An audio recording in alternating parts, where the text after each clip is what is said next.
So this is my first real attempt at a sort of an extemporaneous editorial, and I don't really know how it's going to go.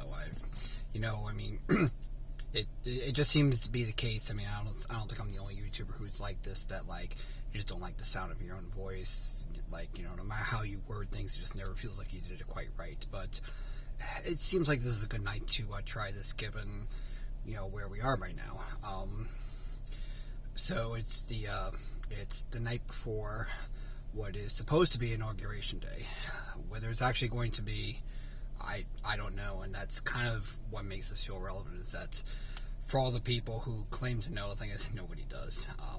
There are some who do. I don't pretend to be among those people. I have absolutely no idea what's going to happen in the next 24 hours. I'm going to go under the assumption that the inauguration is going to go off as it is being presented, mainly just because even if I'm wrong, everything that I'm saying here will still apply anyway. Title that I'm choosing to give to this talk is Why No Matter What Happens Tomorrow, Donald Trump Won. Let me get this right out by saying that I have to say this every single time I discuss the damn president, just because that's the way the paradigm is right now. But I have never been a Donald Trump supporter. I have not voted in more than 20 years. And if you watch the documentary that I uploaded on the channel, The Cost of Dishonor, you'll see why. But basically, it's because I saw it through the system a long time ago and saw that our votes actually don't really matter. This is a conclusion I came to there. So YouTube can't come at me for saying this, because this is something I said long before this recent election. And of course, YouTube has a policy that you are not allowed to question the election, so I'm not going to technically do that. However, we all see what's going on here, and we're all entitled to have our opinions, and that's really what prompted me to make this video. See, again, I don't really know what's going to happen tomorrow, but what I do know is that no matter what happens, Donald Trump has already succeeded in what I think he wanted to do. And what that is this. How do I best put this?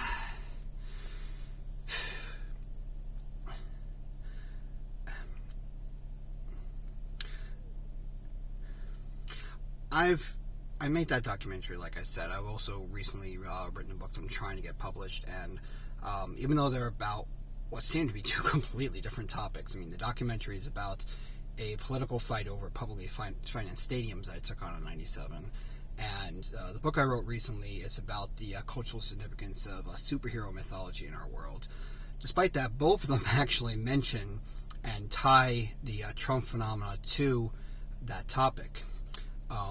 And the case I make in both of them in their own various ways is that not only was President Trump, not an aberration, not only was he not something that was unforeseen, but for those with eyes to see, he was coming a long ways away. I mean, he was predicted by so many people. I mean, the most famous example, obviously, being Matt Groening of The Simpsons, who predicted a Trump presidency right in his show. There were other people who predicted it. I mean, I'm not going to go into those the long list of them. They're easy enough to find. But this entire time that the resistance has been going at him tooth and nail, the one question they never ever ask, or on the rare occasion when they asked it, they just threw in whatever answer made them feel better about themselves, is, why did this happen? Why did the country elect this man? I've given reasons for that. I'm not going to repeat them here, but the bottom line is that the reasons are easy to identify, and they don't require any change in the way that we analyze political events. The same way that you can analyze how every other president was elected, you could do exactly the same to him and see that the warning signs were there long before he even announced his candidacy, and especially after he announced his candidacy. The thing is, this is best reflected at this point, not in those predictions, but in what's happened during the Trump presidency. I mean, again, I didn't support him, don't vote, and I have a number of problems with some of the things that he did and said. I have a number of problems with, his overall personality, things that, he, believes in, etc. But what is absolutely clear to me is that what he did was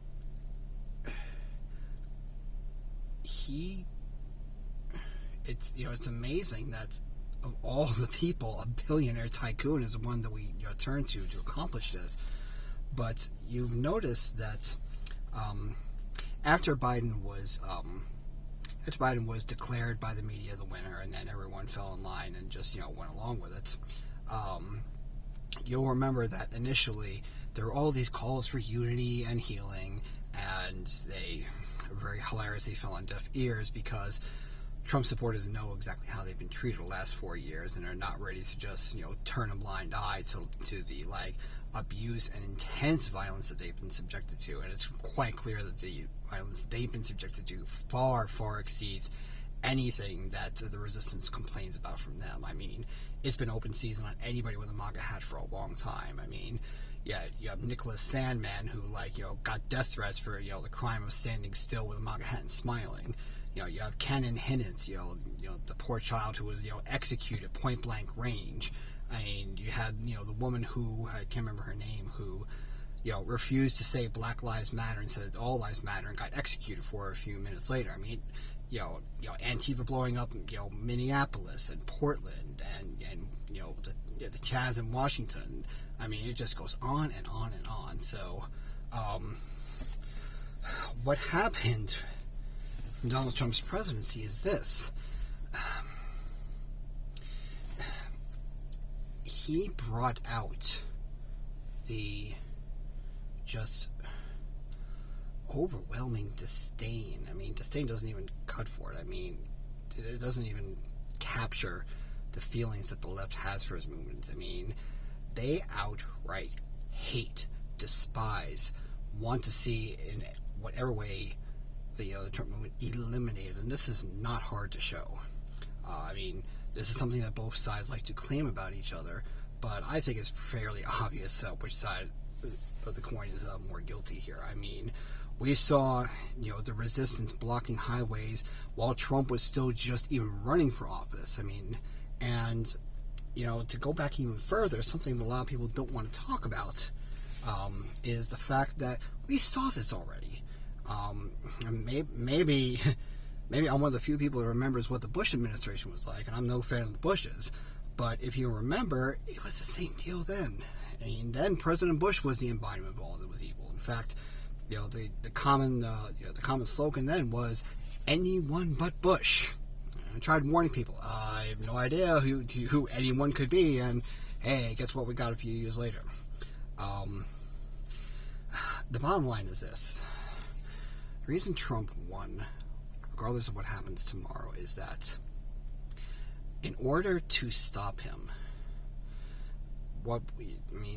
the deep state does exist. You know it. I mean, it was proven when we had generals outright admitting to lying to the president about troop numbers, and the media applauding them for it. I mean, we know the deep state exists. It's the power structure that takes place behind the scenes, and they're now pretty much bragging that they exist. So don't even try gaslighting me or anybody saying that they don't. What we saw is that they had to burn their ammo to try to stop him so badly. They had to do so many horrible things. They had to tell so many lies. They had to break so many conventions. They had to literally burn down so many things. I mean, so much carnage and destruction has followed in their wake from just trying to stop this one man, that they wound up achieving the opposite of what they wanted to. And now you hear calls about Trump's new army, and these are the people that he's radicalized, that now they're the enemy. Well, guess what? They finally just admitted what a lot of us have known for a long time. They're admitting that they consider Trump supporters, and if you're one of them, they consider you to be the enemy.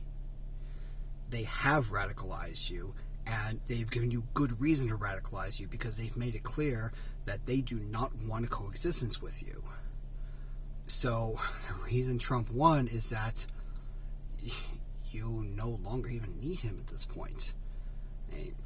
He spent 4 years doing things that were completely against the grain. I mean, just the fact that he won the presidency. I mean, he never held any political office before. He just went straight from being a businessman and entertainment star and all that, straight to the presidency in one shot. And, that's not supposed to happen. You're just not supposed to do it that way. You're supposed to, run for local office and a mayor and yada, yada, yada. And you're supposed to suck up to, whatever deal, you're spewing, corrupt politicians, throwing you money to, to buy and vote.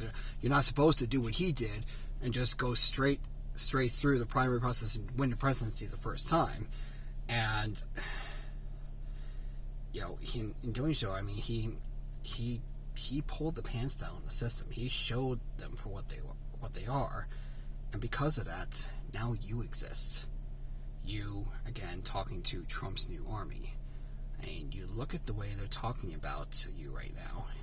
You look at how they're talking about how they need to deprogram you and how they need to keep you from communicating from each other, and you're going through, contortions. I mean, they won the election. They should be happy, right? They got what they wanted. This should be it. But no, they're even more anxious now than they were before. They're outright afraid of you. And you know what I say to that? Good. They should be afraid of you. They should be afraid of you because you have rights the same as any other human being. And the fact that they slap on alt-right or fascist or white supremacist or Nazi or whatever frickin' term they think they can just append to your name to take from you, your God-given rights, to your own life, to your own opinions, to your own well-being. The fact that they're that scared to you proves that he did what he set out to do. And now there's 70, maybe more. I'm not going to break any YouTube policies by making any declarations about how many votes I think he actually got, but it's a lot. And, the truth of the matter is, however many it isn't going to go away because the media decided the number should be this instead of that. They know you're out there, and they know that you remember how you've been treated the last few years, and the thing they're afraid of is you finally drawing the line saying, fine, you're going to treat me like the enemy, I will be the enemy. I will react as the enemy, and I will do what is necessary to defend my own existence.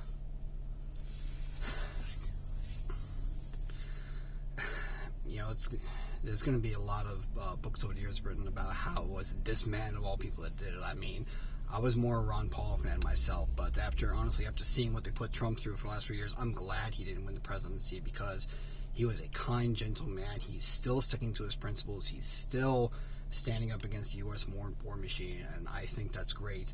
And I'm glad that he didn't wind up in a position where all the hate and all the lies that they threw at Trump, they would have thrown at him instead. He was too good for the presidency. I mean, in my opinion, is what it comes down to. I say all this because, I say often that I'm not a member of the left or the right.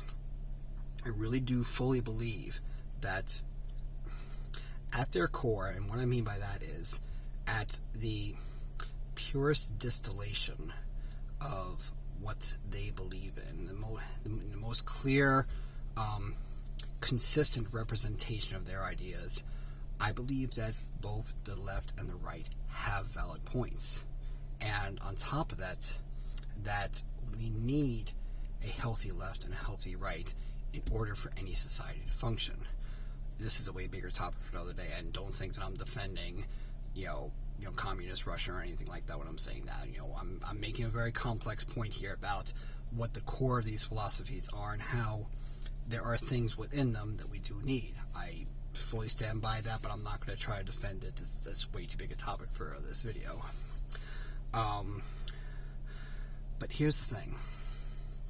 I've lived in the Pittsburgh area for most of the last, it's counting a 2-year break when I lived in Colorado. I've lived in the Pittsburgh area now for 30 years.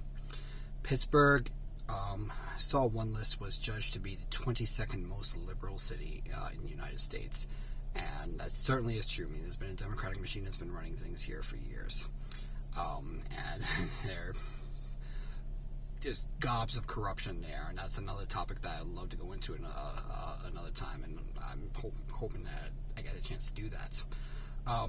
But what it's meant for me personally is that just about everybody I've personally known, including what few friends I have left, are on the left, and almost all of them have actually voted for Biden, and that seems like an amazing thing for me to admit in this a video where I'm talking mostly to Trump supporters. But here's the thing, the reason I'm talking to you is that, I used to have a lot more friends than I do right now, and over the years, when I saw the left slipping into just this dark hatred that now has so consumed them that they barely even look human anymore, I tried warning them. I tried saying, look, there's things going wrong here. I have ideas on how to fix it. I know how the left can improve themselves so they can stand for something greater. Virtually every single time I was swatted away. And that's all they ever did to me. The things I've been through in the city, just because of what I believe, just because of me standing up for what I felt was right, even if it was just something very simple. I've had my life destroyed by leftists in the city so many times, and not just my life, but my family's life. I have no guilt anymore out reaching out to Trump supporters, because I've tried reaching out to both sides, and you guys are the only ones who are willing to listen to me. So, as far as I'm concerned, you're the only ones who deserve to get this kind of advice. And my advice to you is this: don't fret about whatever's going on with Donald Trump. He's a big boy. He can take care of himself. And I don't know what's going to happen tomorrow. I don't know what happens from this point on. What I do know is that he has shown you that, it's a common meme. I've seen it a lot, and people seem to now accept it, that they're not after him, they're after you, and he's just in the way. Well, the thing is, you may be panicked because now he's not in the way, but there's nothing to panic about, because now you don't need him.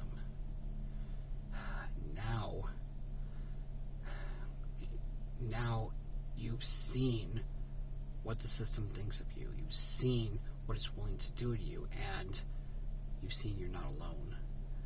You've seen there are others like you who believe in many of the ideals that he professed, who believe in the notions of individual liberty, of economic independence, of what you might call conservative values,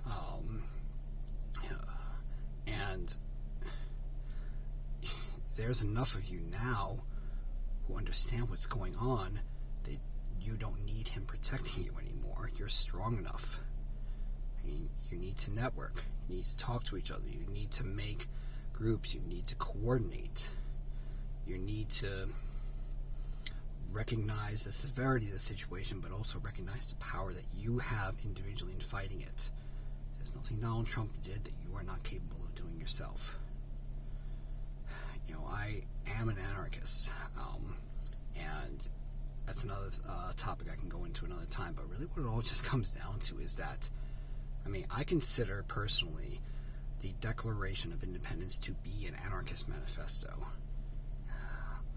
Anarchism to me only means the recognition, anarchos, from the Greek, without rulers. You don't need rulers. And Donald Trump has shown that. And he has made the people who have fought him the hardest do such terrible things that they have lost their moral legitimacy to rule you.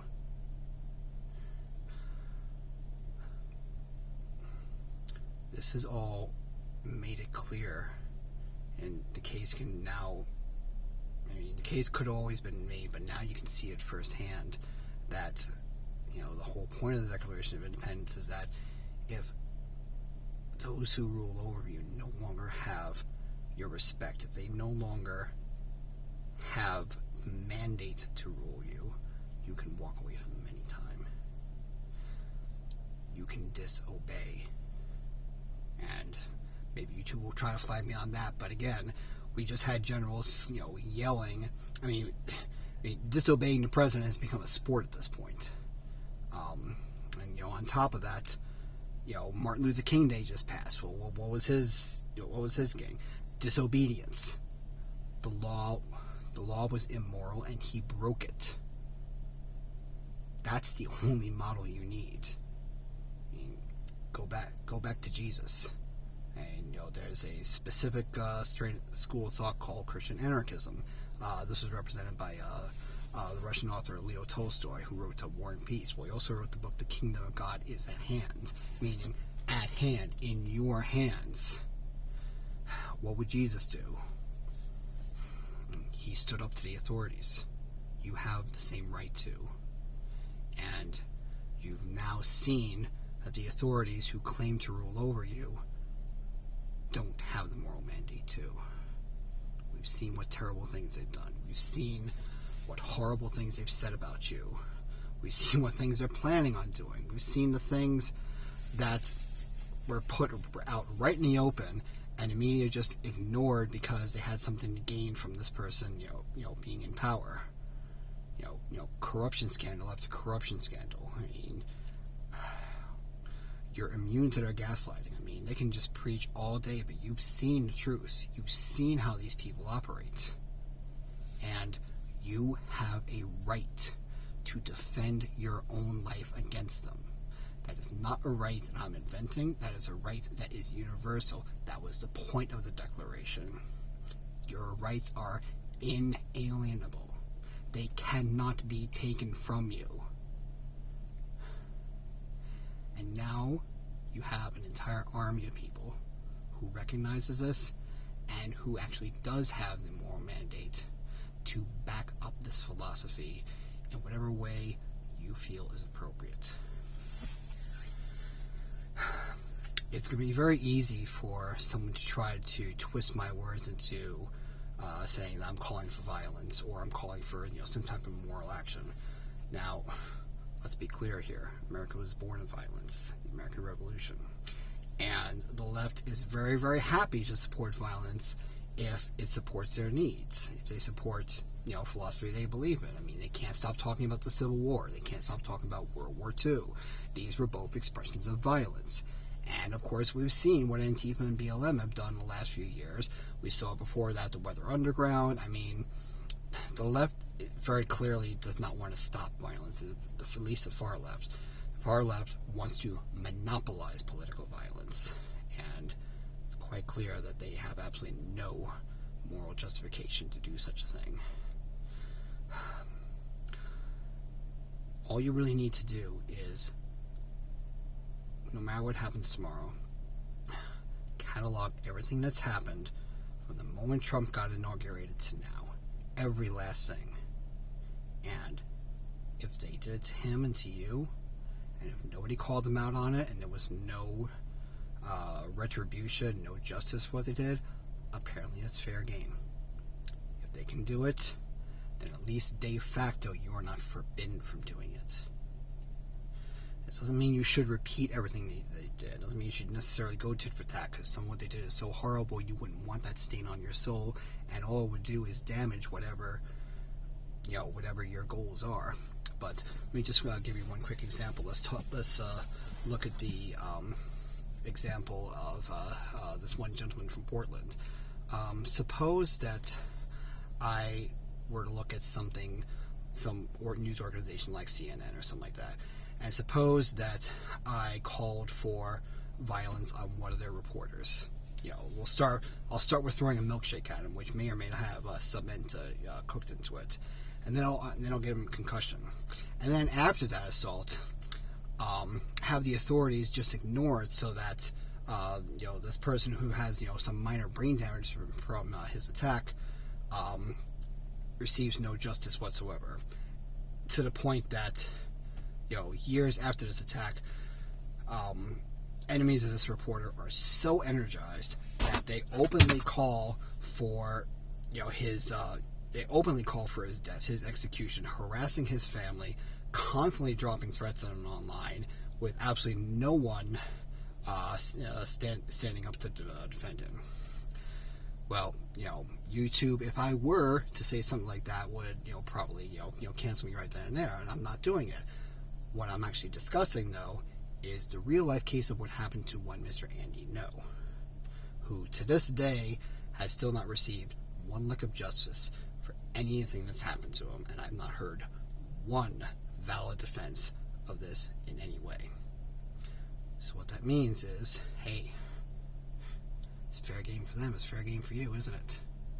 And how exactly can YouTube shut me down for this? If they actually say that I'm inciting violence, well, all I'm saying is, you have the right to do whatever they did. So if they do shut me down for violence, they're outright admitting that they perpetrated and endorsed violence against this other person. There's no way to shut me down right now without admitting full, complete hypocrisy, a full double standard. Violence for me, but not for thee. I'm still not calling for it. I don't like violence. I'm about as close to a pacifist as you're ever going to see. I want this solved. I want this social mess solved somewhere or another that does not involve violence. Of course, the president just specifically said be peaceful, and it was, translated in the media as a dog whistle for violence. So, of course, I could say it 1,000 times and it won't matter. But, I mean, whether or not they mistranslate my words or mistranslate your words doesn't change the truth of them. I mean, my preferred solution is secession. This is something that I've been, kind of trying to, spend what time I can, behind the scenes working on. But, bottom line, when it all comes down to it, is this. I mean, I'm going again under the assumption that starting tomorrow, Donald Trump is going to walk away a private citizen. And there will probably be lots of commentators ready to declare that, he's been defeated and it's over. But, I mean, just look how popular he is now compared to 4 years ago. I mean, he has a loyalty I have never, ever seen before. I mean, like I said, I'm a Ron Paul fan, and he has a pretty loyal fan base, too. Bernie Sanders had one for a split second until he caved. But, I mean, you saw what happened this summer. You saw everywhere that Trump went. Just hundreds of thousands of people just followed, just miles of supporters. And again, they're afraid of that.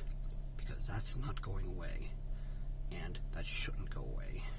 Because that is not based on the love of one man. That is based on love of the principles that he stood up to represent. Those principles are yours now. They cannot be taken away from you no matter what they do to him. Starting tomorrow, no matter what happens, you have the right and you have the moment to call on those principles and do with them what you will and continue what he started, or even, I don't even want to say started, because it's not like, there was no freedom movement or no, individual liberty movements, before him. I mean, I was a Libertarian Party member, for Christ's sake. I mean, we've been doing it for 50 years at this point. It certainly didn't start with him, but he sparked a fire, and there's absolutely no reason that fire needs to go out. And it's because of that. It's because of what he did, and it's because of all the people who believe in what he did and right to the very end follow him with deep reverent loyalty, that I declare that no matter what happens tomorrow, Donald Trump won. Thank you for tuning in.